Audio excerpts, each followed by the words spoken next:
Welcome everyone to our SIRIS Thursday seminars. It's my great pleasure to introduce Suchet Bargoti, who's coming from Abyss. So Suchet has background in field robotics. He has particular interest in enabling machines to perceive the world around and make autonomous data-driven decisions. His research has a lot of impact in applications such as agricultural robotics, urban automation, and underwater mapping and space exploration. He's currently the CTO at Abyss Solutions, and he leads the technical vision for autonomous systems that enable inspections at scale. And Suchet is also an ACFR alumni, so I think he's come back for the first time in about 5 years since his visit here.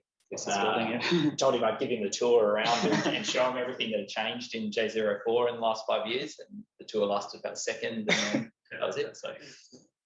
And returning to the fold as collaborator in our new research hub. That's right. That's part of the upgrade. Yeah. Thanks, Mish. Hey everyone. So I think the last time I was part of one of these seminars, there's about 5 times the amount of people. They're like, all these chairs were in use. And I think what, like 10 years ago, there was a CEO of Zoox here also giving a talk, and we're like, where is this going? But always exciting to be here. Within ACFR, it brings back a lot of great memories. It's a lot of exciting stuff that gets done here and still seems to be the case, and we've never really left our ties. But I guess what's happened with me over the last 6 years, I finished my PhD here in the AgTech group, where we were deploying a shrimp and mantis still around. Yeah, sort of. Storage facility. I think Mantis was being decommissioned already by the time I was leaving, but deploying shrimp and mantis for the first time in an apple farm in Victoria, and something, I think we scanned about a 50 by 50 meter area, took 5 days to do it. And now the people that have, taken those technologies onto commercialization, James, one of my supervisors doing that, is now doing that same thing at within minutes, something that took us 5 days to do, but it's really super exciting to be at the inception of that. And then that's just one of the many stories, like just a lot of the inception of robotics, autonomous systems, and what's like starting to be amazing technologies, amazing companies coming out in the industry. It's so cool to say that, hey, I was actually there at the start of it, and the group here was innovating there. So it's even more exciting as to whatever is happening today. This will be the hot news in 5 to 10 years, and it's amazing to be at the inception of that. And I guess for the company Abyss, which has strong ties with ACFR, our CEO Nasser, he was also a PhD and a postdoc at ACFR under Salah, doing subsea exploration. But a lot of our work is around robotics, machine learning, computer vision, but applied to certain sort of addressing certain problems in the industry. And what I wanted to sort of go through today is talk a little bit about the company. There's a range of products and services that we do, but I've shortlisted a couple of products and services and just talk about the journey that it took us from that initial prototype that took 5 days to do something to where it's now and how we want to scale it later on. So hopefully that sheds some light on how things that happen here progressively move towards a piece of product or a service that the industry wants at scale, is willing to pay for it, they see value in it, and it's transforming how things work. So I guess what we're trying to do at Abyss is how do we pioneer autonomous systems to enable inspections at scale? The idea there is inspections of critical assets require a lot of resources, quite dangerous and difficult to get people there, very costly, and if not done properly, can lead to a lot of risks and challenges and costs.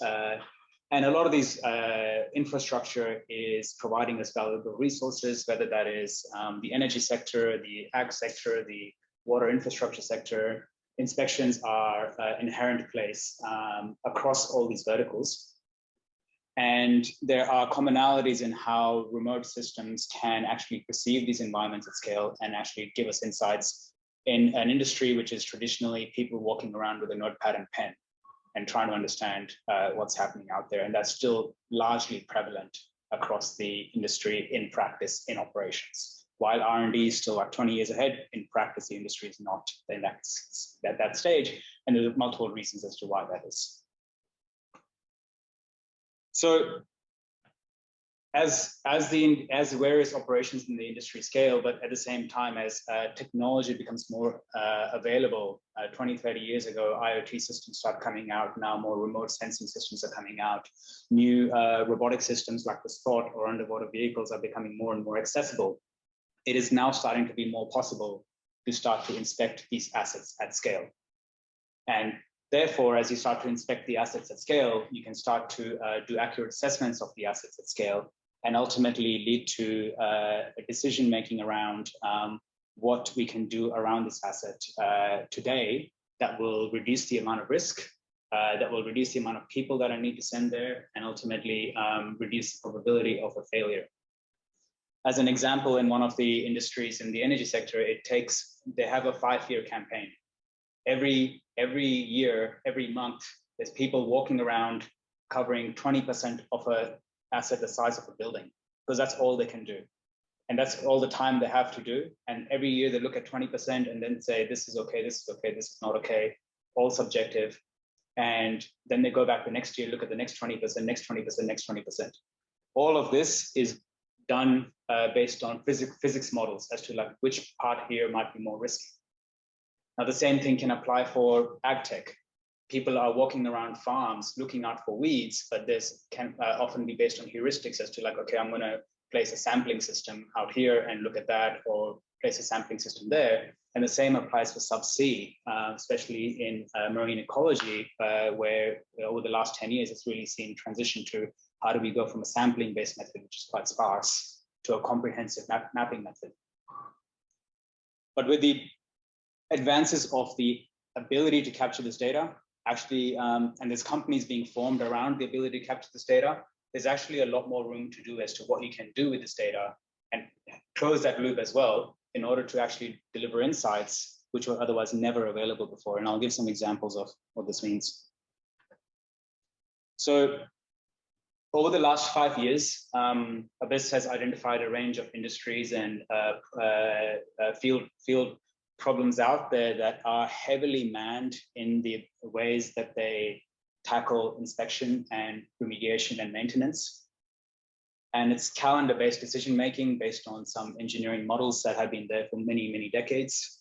And we are now starting to deploy technologies that inspect these facilities at scale. So an offshore oil rig, an onshore dam, a refinery in Western Australia. So we're starting to get to the stage where we can start to inspect these at scale and start to give decisions that help them prioritize where to send people. But what we want to be moving towards is how do you continuously inspect at scale, and how do you start to intervene there and then in the field, rather than you inspect and you still have to send a person in. But this is more where we want to sort of be in the future, and that's where we are exploring collaborations with ACFR, with other research groups as well, on how we're going to get there and be the leaders in the industry in closing the loop around intervention as well. So where are we today? We've sort of broken up our products and services in sort of 3 components. One is the mode in which we're going to capture data across the different verticals that we're in. So how do we go out and send systems and sensor packages and robotic systems in places that were otherwise not accessible, were otherwise not easy to perceive at scale, and get the data such that the data will be used for inspection, not just autonomous navigation. Here, we have got a hybrid approach in the sense that we rely on a lot of industry partners that we have that build robotic systems like the Spot, the Torb systems, various drones. We're not in the game of producing robotics at scale, but we are in the position, our core IP and our core unique proposition sits in the middle as to what do we do with that data to be able to understand where the core problems lie. So whether we're scanning an offshore facility and trying to look out for all the problems in there, whether we're scanning a canal and mapping all the cracks so the structural engineers can know where to focus their efforts in remediating that, whether we are finding this unique species of weed in broadacre crop, or one of the new things that we're looking at is anomaly detection as well, in terms of raising an alert when there's anything abnormal happening in a facility. So at the heart, behind the scenes, this is what's the core IP behind Abyss, is the analytics pipeline, and I'll give some examples of what that means.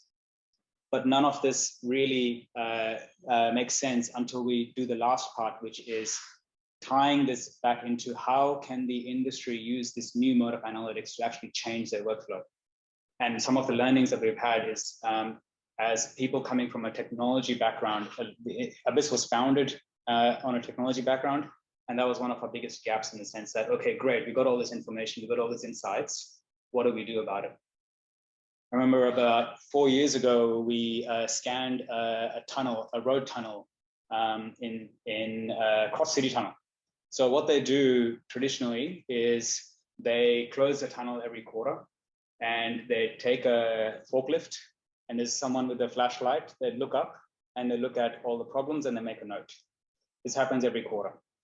So we were just piloting some of the ideas that we had around large-scale inspections, and we basically rented a ute, put a few machine vision cameras at the back, pointed them up, lights, and just drove through the tunnel during one of the closures, during a trial opportunity that we had with them. And what we found, and after that, we analyzed all that data, automatically found all the cracking, all the drips, and the severity of all the problems. And we gave the client a report in a 200-meter section that you have 500 problems, 500 cracks. And they basically decided not to look at it because they didn't know what to do about it. Right? Because by normally they'd go with the forklift and they only have, oh yeah, I think this is where the crown is, this is where the stress point is, I'm just going to look there. So great, we were able to run analytics at 97, 98% accuracy. We were able to provide all these insights. We didn't even know what to do with it. What we ended up doing was we decided to go again 6 months later, and we looked at, we did the scan again 6 months later, and this time focused on change detection. And what that change detection highlighted, that only 10 of the problems were actually changing, and therefore draw their attention to those things. It's more like a priority, figuring out a way to how to further prioritize those 500 into 10, and maybe even those 10 into 1. Now, it's not an area that we delved into further because we saw opportunities elsewhere, but that was a really interesting evidence of, great, we had best analytics system in the world, probably the best imagery of this tunnel, yet we couldn't bridge the gap to value, which we have, and the learnings that we've taken from that and applied to the other products has been critical. So where are we today? So Abyss recently jumped over 100 people. When I joined late 2016, early 2017, it was like 4 or 5 people. Sydney is our main development office. This is where it all started. This is where it's staying. This is where it continues to grow. This is where we're also looking for R&D partnerships as well. We have most of our commercial sort of focus. The CEO, the other executive team, they've relocated to the US because that's where the commercial opportunities are. But from there, they're also tapping into South America, Europe, Middle East. And at the same time, we've set up a sort of operations office in Pakistan. The type of people that we have in the team, and I'll obviously be focused more on the technology side today, is field robotics, sensor experts, machine learning, perception engineers, but also full stack, DevOps, various modes of software development.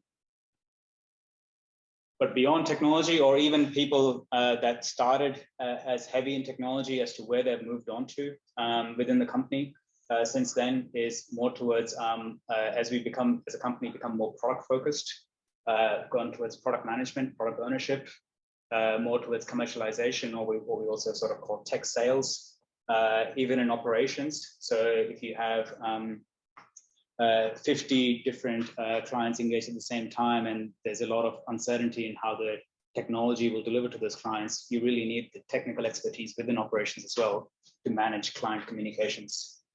And then one of the key things is industry domain experts. So what are we building this for? We really need to understand the, in a lot of the cases, we're doing structural insights on structural assets or those industries. So we have those domain experts to really understand how can this feed into the next layer of analysis.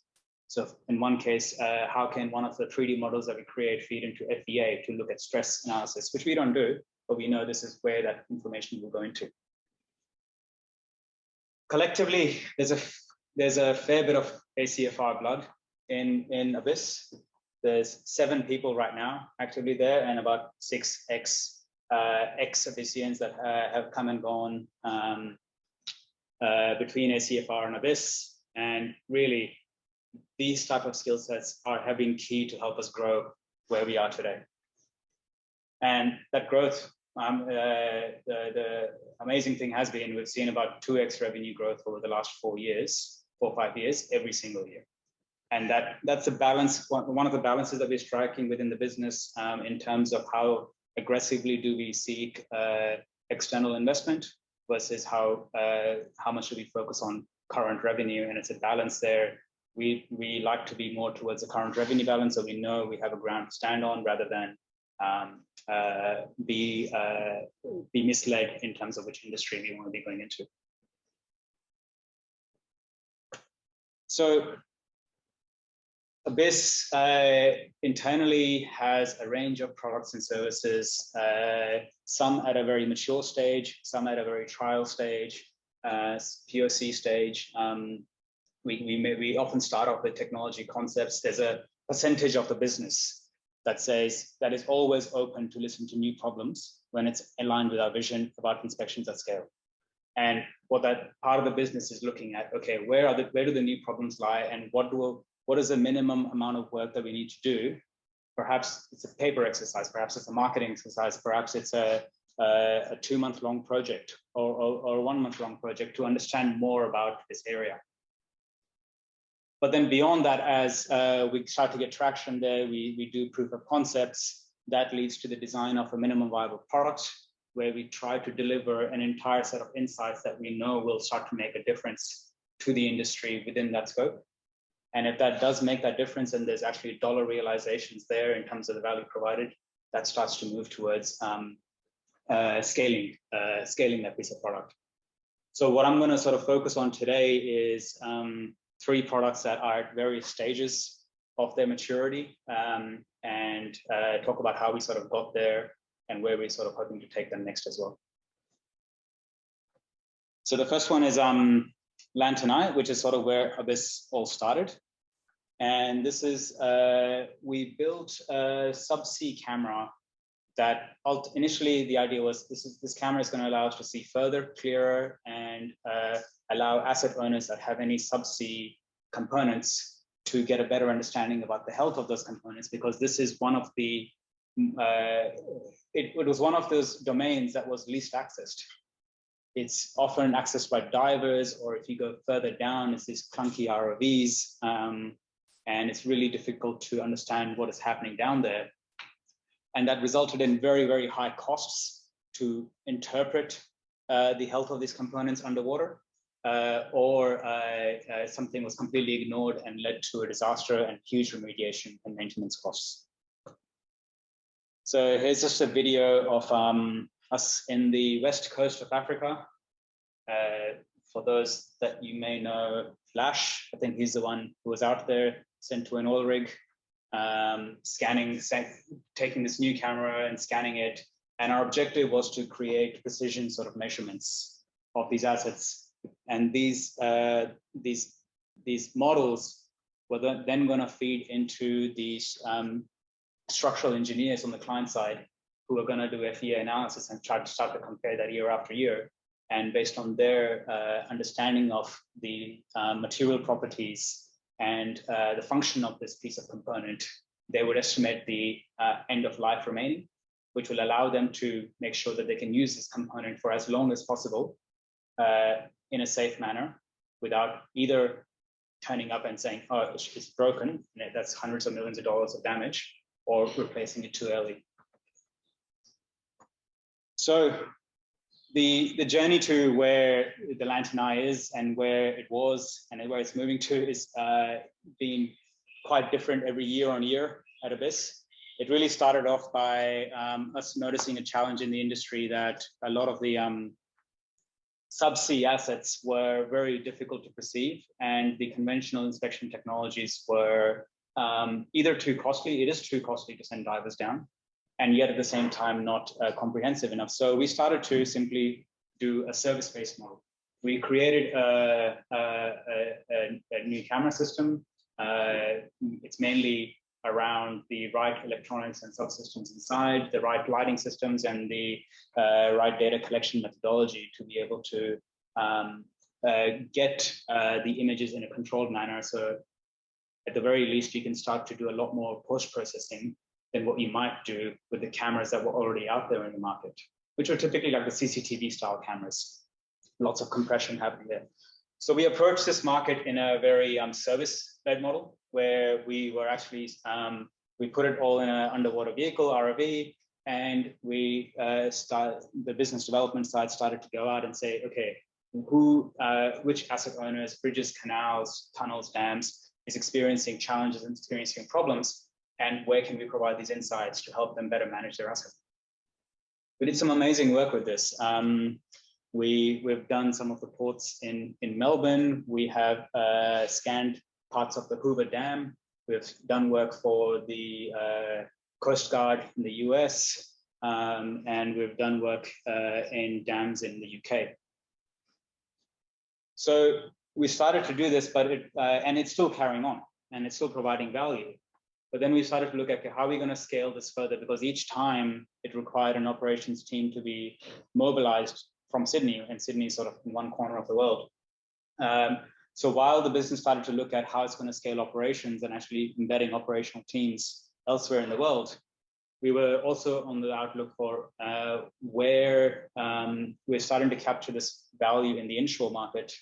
Where else can this provide a value? And we sort of really just focused on the camera system and started to look at the offshore market, where precision metrology was key. So we detached the camera from the ROV itself and designed it so that it could be integrated with any system. So this here is what's called a work class ROV. It's the size of a small office, and it gets used in offshore platforms to be able to go down quite deep and to be able to manipulate and change things. And there's our sort of small camera system sitting on there.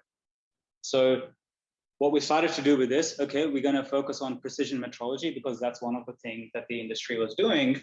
They were literally sending ROVs and divers down with what's called a go, no-go gauge. You have a caliper that's fixed, and you basically go in and you try latch on to the piece of link. And if it goes through, that means your chain is eaten away too much and it's at risk. And therefore you just had one thing, and then someone creates a report and they're scratching their heads the next day. It's like, which link was it? Okay, I don't know where it was. So we started to go down the route of precision metrology, and that actually took us a few years, because we had to gain trust in the industry that this is a reliable piece of technology. And that is the process that took us the longest, to understand how does certification work in this industry? How can we produce reliable and robust results and convince our clients, convince the regulators that this is a dependable piece of technology? And by doing properly structured scientific experiments and showing, even like showing them how we could validate such that we can't be cheating the system, or the precisions by which we're delivering these insights are reliable.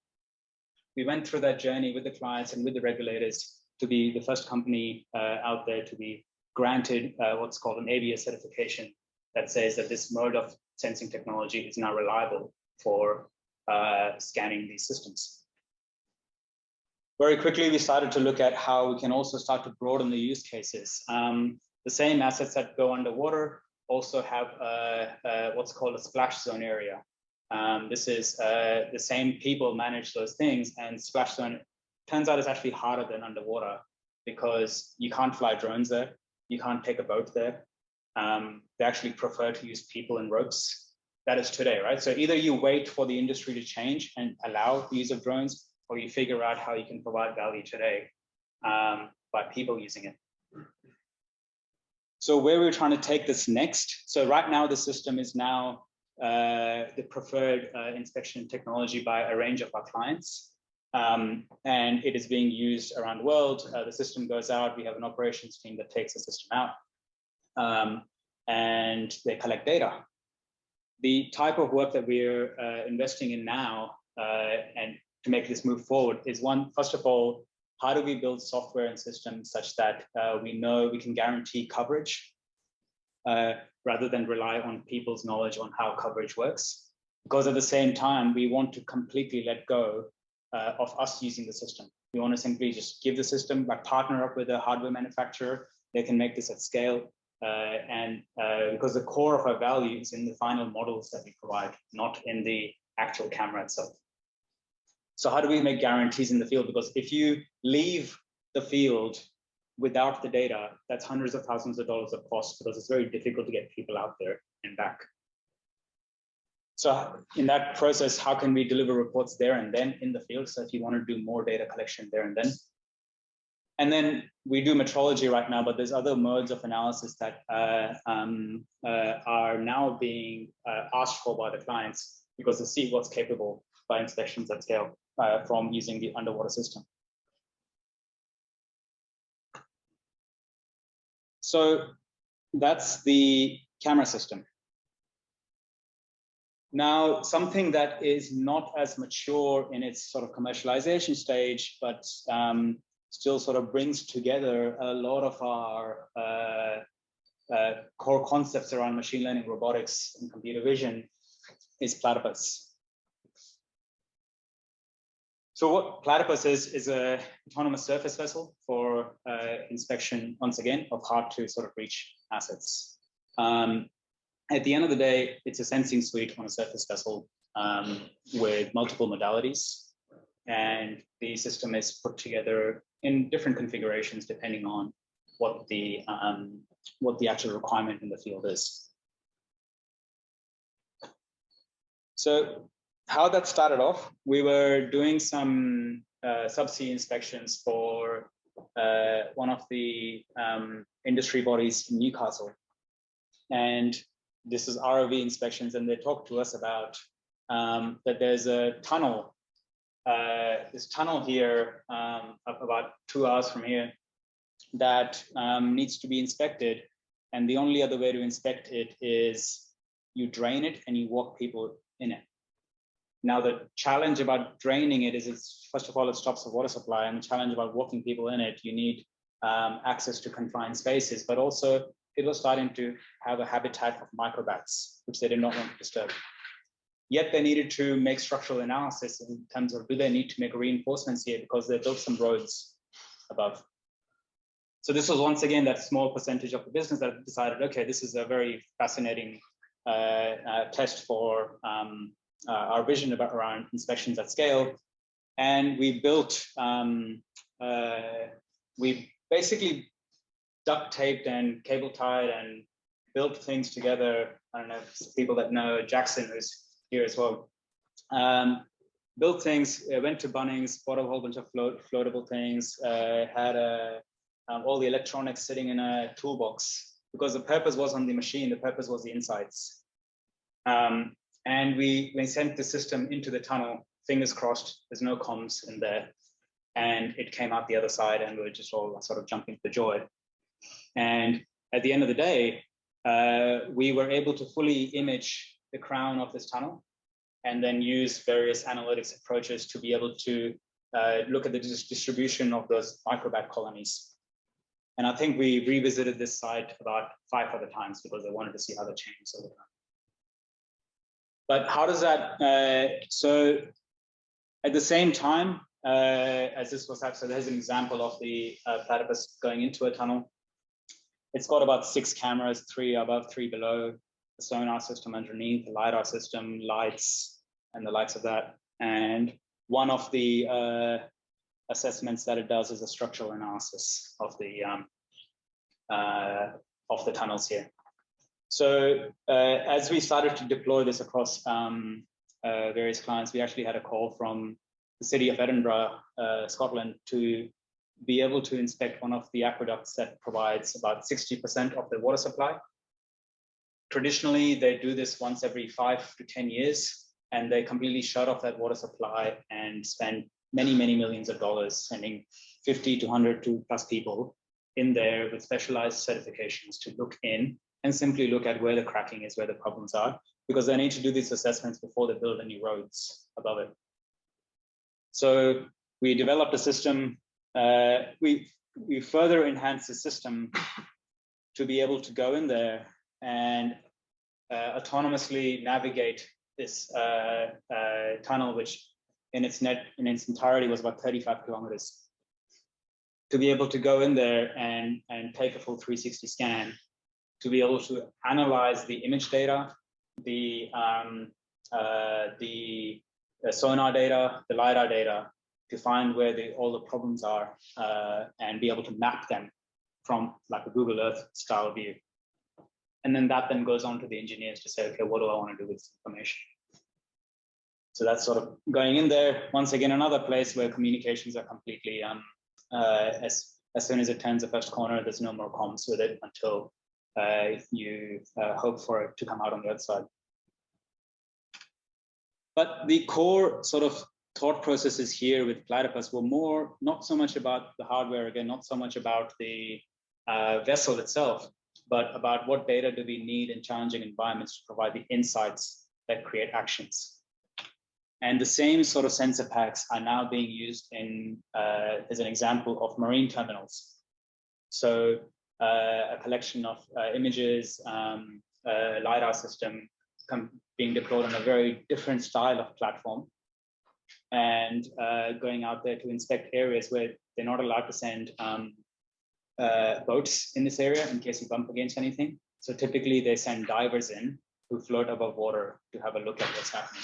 And then they're using a notepad and pen to figure out what the health of this asset is. So here's just an example. I think this is quite fresh, literally happened last week as we're scanning this area. So this system is at its current stage still in its very sort of service-based model. We look at unique challenges and we go out there and collect data, but we're still bit by bit looking at how are the insights that we're providing really changing the industry? How are they transforming what work happens, and how reliable are these insights, which will give us information on how we scale this in the future. Whether we partner with other robotics companies that are building the same things, but we are working more on the analytics engine or the navigation engine, or whether we build a sensor pack that we distribute to other people. So I talked a bit about two data capture systems, Lantenai and Platypus. But what I want to sort of talk about next is the more of the, not the analytics engine, but the platform over which these insights are put together and communicated to our customers so that they can actually make decisions and make insights. And that is one of our core products right now of this fabric, and it is a software platform that is actually used recurrently to be able to make decisions on these insights, to be able to make decisions on the 500 faults that we found in the tunnel and actually do something about them. So how this started off, an analogy for this is kind of similar to digital twins, but we didn't want to start off as digital twins in the sense that here's a digital representation of the facility and it tells you, you can put on a VR headset and walk around and do what you want. We wanted to start off with a very specific use case and make sure we can impact the workflow in that use case. And that use case identified was corrosion management in offshore platforms. So I think I missed a slide here earlier, but the challenge in a lot of these offshore platforms, especially that are close to the sea, that are on the sea or are subject to sort of salty environments, they have accelerated corrosion happening, which is causing each company hundreds of millions of dollars to manage. That's one of the biggest expenses to simply have people out there looking at these problems and to have people out there fixing what's gone bad, what's broken. For example, in this image here, we see a pipeline going through the middle with some corrosion there. If this pipeline is one of the pipelines that's carrying high pressure gas, and if that erupts, that is a huge, huge problem. Even one breakage of these pipelines itself can be about $50 million, and they observe a few of these every year, let alone the really disastrous ones that happen like Deepwater Horizon. So this is that example that I was talking about earlier, that the current campaigns are more about, okay, I'm going to look at high risk areas and I'm going to go through step by step and look at it over multiple years. So the industry was slowly starting to move towards, okay, I'm going to start scanning these facilities using terrestrial scanners. But that was for the purposes of onshore training. How can I train people up so that they know what to do when they're out there? So this is where sort of Abyss came in and said, okay, if you're going to figure out where the corrosion is, what's wrong with it, and where you should prioritize your activities, is let's make sure that we're collecting the right data in the first place. But whether that data is from low-cost vision systems, whether the data is from high-precision terrestrial scanners, or from robotic systems, is something that we're still, it's a never-ending sort of time roadmap, in the sense that there's things that we can scale with today, and there's things that we want to scale with tomorrow. But the idea is comprehensive capture. Then the next stage is, okay, you've captured everything, kind of like Google Street View. How do you analyze it, and how do you do it accurately? And this goes back to the precision metrology stuff that I was talking about earlier. When you do it accurately, how do you convince the inspectors out there that have 10 years qualification in understanding how corrosion works, that this is reliable and this is accurate? So you also need to align with standards that are used there in the industry. And lastly, you might find some problems, but how do you determine the risk of it or the priority of it?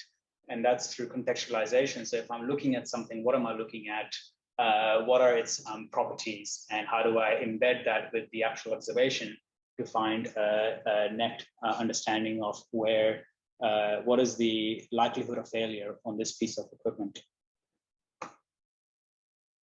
So where are we with this? This has been a product that's been shaping up over the last 3-4 years for us.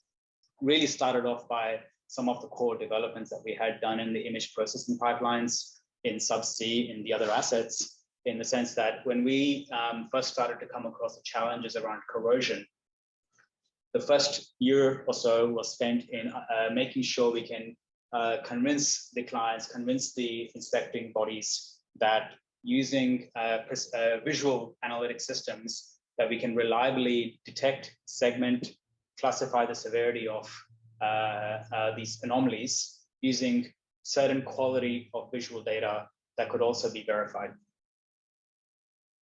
What that resulted in a range of operators and a range of sort of governing bodies actually doing blind tests on us over 2019, 2020. They would actually get other machine learning companies to come in and say, okay, well, prove yourselves that this can actually be reliably identifying corrosion and identifying these problems. So I can, the next month I'm sending about 20 people there. Maybe they don't need to go there because your data shows me that. So we went through that process, and based on the learnings, literally like a lot of us had from our studies here in ACFR, how do you label under uncertainty? How do you do multi-view classification? How do you do point cloud analysis or RGBD analysis? All that stuff, which we're learning from here, which continue to build within Abyss, allowed us to achieve performance way above anyone else in this area. I think we were detecting the heaviest levels of corrosion at 97%. The next sort of machine learning company that had a valuation about 10, 20 times more than us was at about 84%. So that led to a lot of the customers, and these are the technology departments in the customers. These are not even the operators yet. lot of the technology departments in the customer side that are always in the lookout for new technology to say, hey, this can work, and let's take this further. That led us to figuring out, okay, we've got this approval from this area. How are we going to productize it? Great, we can find corrosion, but it really meant nothing without contextualization. So if you're looking at a piece of pipe, which one is it and what's happening there? And conventionally, the way this was done in the industry is they would get about 100 or so people, give them 3D data, and then they would literally sit in CAD softwares, manually putting shapes together and building digital twins of this area. And the next phase of development for us was really around, okay, how do we automate the analysis of point cloud data to find context? Because when we started to merge this together, we started to get a database of here's all the pieces of equipment, and here's where the problems are. That was the first release of what we thought was the MVP product. And that was about 1.5, almost 2 years ago. Because the next challenge that we faced was, okay, you got all these insights. How are you going to convince an operations team of hundreds and hundreds of people to start adapting a new piece of technology? And that's when we really started to hire a lot more domain experts, a lot more industry experts to really embed ourselves. We really second people from Abyss into the client business. We're a B2B company. You know, we sell to large enterprises, and that can take a long time. But that also means we really need to deeply understand their processes, and that gave us the learnings. Okay, how should we package it? How should we serve this piece of information? Because once again, it results in the raw form. It results in that saying, you're telling me to do 500 things. I don't know what to do, even after your prioritization is all these things. So that has led to us now putting that icing on the cake on this product to be able to have a system that can embed itself neatly in today's workflows. And this is now actively being used across a range of clients at the operational stage, which is great because it's no more at that experimental stage. So where are we sort of taking this next? There's a lot of challenges with scalability. How do we scan faster? How do we guarantee coverage? How do we deploy to more assets in a record time? Expanding use cases. There's so much rich visual data, and there's actually a lot more challenges and problems out there on these platforms. How can we leverage this data and perhaps future modalities of data to better prioritize inspection activities? And then the same sort of thing from the ground up can be addressed to new verticals. That video that I was showing of the boat moving around in a marine terminal, that's actually feeding straight into this. And doing these different types of assets have slightly different priorities in what they're looking for. So building the analytics pipeline, but also making sure we have the right domain expertise to understand how the client thinks and takes. For example, if you have an offshore platform, it costs X dollars to fly someone in a helicopter and do something there. But if you have a marine terminal, that dollar equation is different. So you got to think about positioning the product differently as well. So here's a little sort of video example of this thing in action on a offshore platform. Currently, we send a partner operations team out who goes out there and collects the data. This data is collected using these terrestrial scanners, but at the same time, we are working with a whole bunch of robotics companies to automate this data capture. The data itself is visual and 3D, and here's one of the parts within the 3D environment being isolated. Then within the space, you're analyzing now the corrosion at scale. There's processes in place that start to guarantee that these results are still accurate, but also very high precision analysis. We're looking at millimeter scale surface deformations happening on these pipes, because that's important to make decisions on how bad a pipeline is. And that starts to give you a more bird's eye view of what's happening in that one component compared to all the other components that are out there. And ultimately, this then leads to the next stage of planning that happens in collaboration with the client. Okay, now there's all this rich information. How do we convert this to action for the next quarter?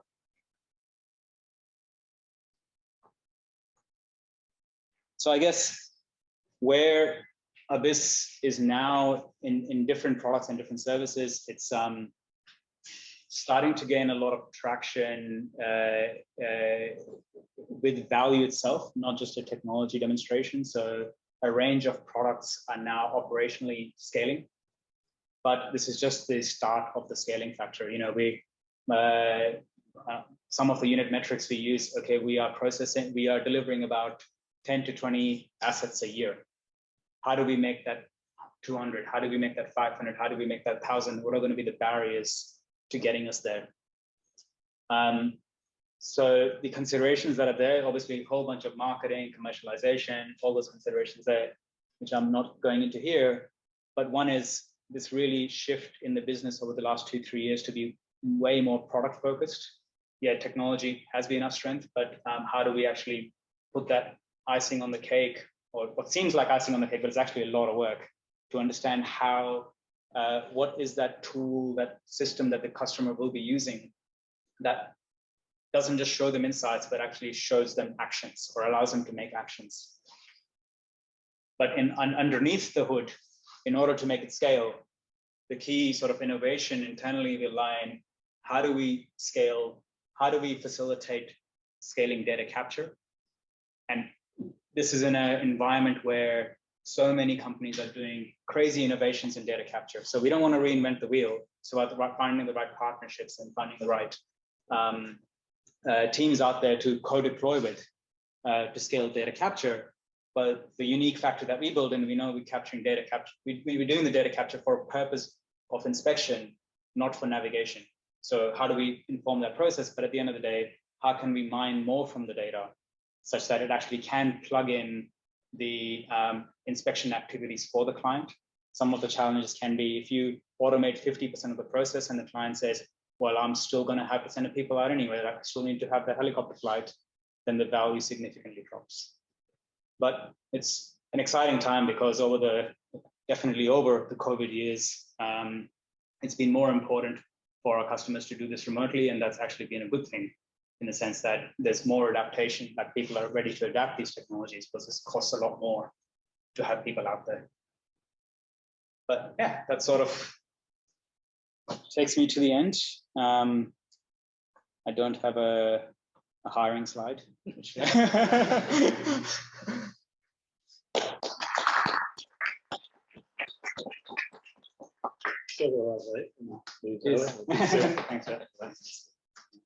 Thanks, Suchet. Any questions for Suchet? I've got a ton of questions, but I'll maybe start with one which, I mean, as you know, we're kind of broadly a robotics group, so, and lots of people in the group are probably interested in, okay, what are the open problems, open challenges for robotics? So I know you're saying you're kind of platform agnostic in terms of where the data comes from. But what do you see as kind of the big gaps where I wish a robot existed that could capture data from that area under those conditions, in these kinds of circumstances, that kind of thing? Yeah, so a couple of things. One is not quite that, is basically how do you prove safety in robotics so that it can be adopted by the industry quicker. So one of the challenges that is in the industry that we're in is they require the robotic systems to be what's called ATEX proofed, which is explosion proof, like there should be no open spark areas. And I think after many, many years, one of the robotics companies, Robotics, for the first time released a quadruped that is ATEX proofed, and but all the quadrupeds have existed for the last 4 or 5 years in a suitable manner. Without that transformation, no industry was willing to take it on. And so how can we build that robustness and safety in the robotic systems to be able to do that? But then that needs to be coupled with, do you have the right lobbyists and the right people on the industry side that can facilitate the on-take of these? And we're definitely seeing a range of operators and the clients that are more receptive to new technologies and that are opening up pathways for these systems to be taken on. But then the next stage is a lot of these robotic systems are being deployed in a way that basically it's as a controller behind the scenes. and that system is going to struggle to scale itself. So then how do you ensure that your robot is doing the right job there at any time, and how can that be done in a more real-time manner so robots can make decisions there and then about it, will be one of the biggest challenges as more and more industries take on more robotics and now don't know what to do with so many robots. And do you just have equal number of people with joysticks behind the scenes navigating them? And one of the challenges that we are seeing with the on-take of robotic systems is people are bringing these on, but the gap to its value is still being discovered. Okay, great, I've got a robotic system, I'm capturing some data, now what? So really, I think there's still a lot more room to do in terms of sensors, in terms of perception for insights and action, rather than just navigation. Because a lot of these systems are currently focused on make sure you don't hit anything, make sure you don't do anything, but that might not tell you about those small details that people currently with the notepad and pen actually look out for in that. And then it goes back to, if you're doing any of this, how do you prove that it's reliable? Yeah.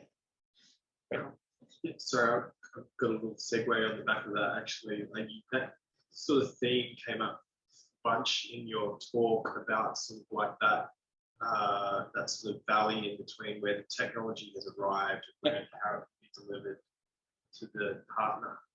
We've also got some researchers that are also at the moment wanting to sort of take this sort of leap that they're taking in the industry.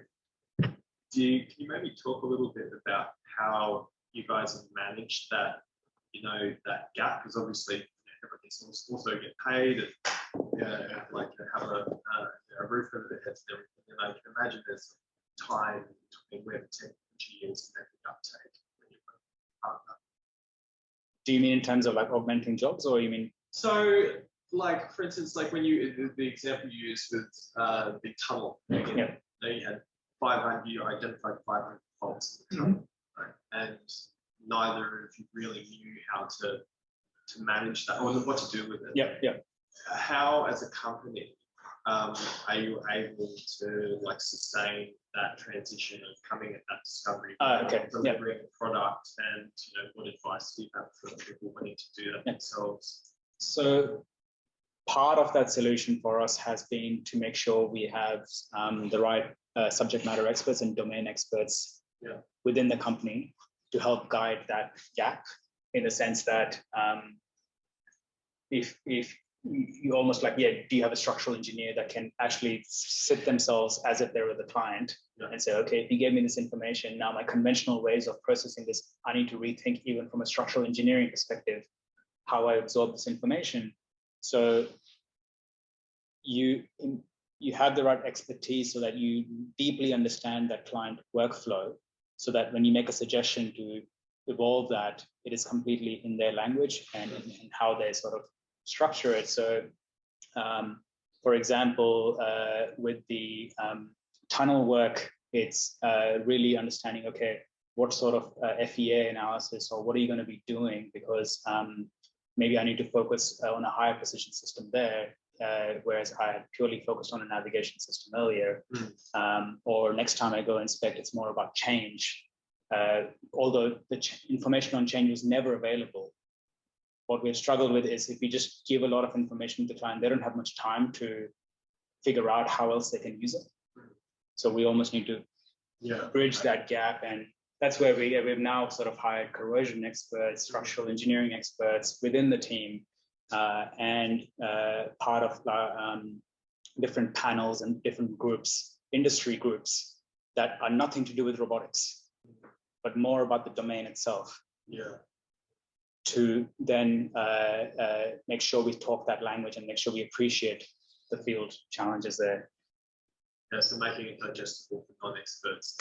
And it does lead to more development, it does lead to more innovation, and that can even trickle back all the way down to the actual core technology itself.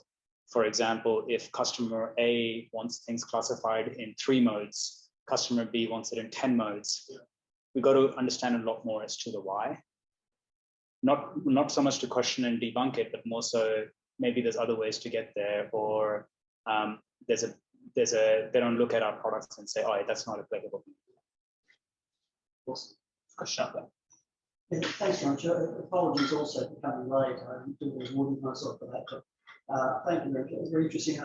It seems to me that just considering your pipe diagnostic system, it's sort of really like scan, segment, diagnostics. But it's really sort of like a traditional diagnostics in the sense that for a final diagnosis, final decision as to which way things should go and just how big a problem it is, you really might do further investigations. And I'm sure you've considered that. But Yeah. then the question is just how big a step in complexity is that next step? Because no doubt you've thought about it. There must be a reason why you haven't made that next step. Yeah. How hard is it then to go back and say, all right, because you have to do it at the time, I imagine. Scan segment, initial diagnosis, and then further investigations of whatever sort for a final diagnosis. How much more complexity does that add? Orders of magnitude? Yeah. So when you say piping, you mean systems like this, or you mean the tunnel? Or... Yes, in a system like that, for example, it's a diagnostic process that I find most interesting. Yeah. So there's a couple of things. One is the close to real-time diagnosis, which is more so about coverage. How quickly can you tell whether you capture the right data there and then? So because once the people leave the facility, then it's very difficult to go back there and do it again. There's very small operating windows and which constantly get disrupted by hurricanes in Gulf of Mexico. So first, but that coverage thing, you can actually alleviate the need to do detailed analysis at that stage. The next stage is the detailed analysis, the first layer of diagnostics that come out of there. And then it depends on the mode of problem that you're looking out for. So completely besides this, there's a separate sort of areas where we're looking at real-time data, and that's more so looking at slip hazards, leaks, vents going off, valves in the wrong directions. That's more real-time, where problems like corrosion and cracking and deformations are not really something that you need to respond on to the next day. They're being managed in the timescales of months to years. So you have the opportunity now to build diagnosis over a matter of weeks rather than minutes and present those diagnostics to the client. The next layer after that is you need to make sure you present the diagnostics in a tool that allows them to make decisions around the diagnostics. Sometimes it can be as simple as, okay, well, you identified there's a problem area here, but in order for me to get and do something about that, I need to get ropes and I need to climb to get there. Now, can you build a tool that allows you to make those insights and log those insights? So you bring in all those operational factors as well to help make the decision. Now that's a process, that's an ongoing process. It's not, and today it's not automated because there's so many unique business logics there that vary from different time to time. It may just be opportunistic. They get a call from their offshore team. Hey, I've finished my work early. Can I do what should I be doing next week? And my helicopter doesn't leave for that long. And then you quickly have a diagnostic, like a tool that allows you to go into the diagnostics and make this next layer of measurement. So a lot of our work has been now towards having the right client workshops and the user experience journey mapping and understanding their process to enhance this tool that can be built upon these insights. And then after that is there's a stage of re-inspections that I've been going to earlier here, is you actually go back and re-inspect, which not only you're looking at rate of change, but you're actually helping understand the work that was done during that time. Thanks for that.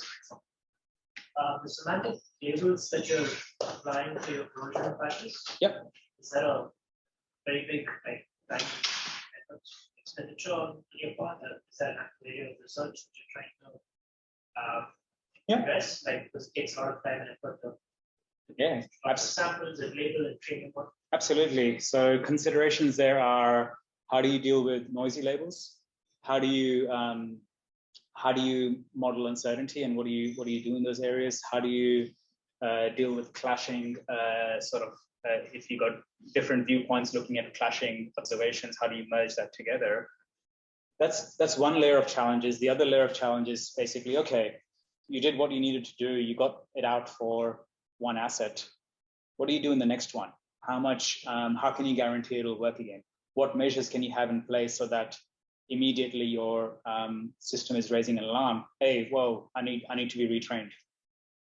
That is an open area of research that we're constantly working in.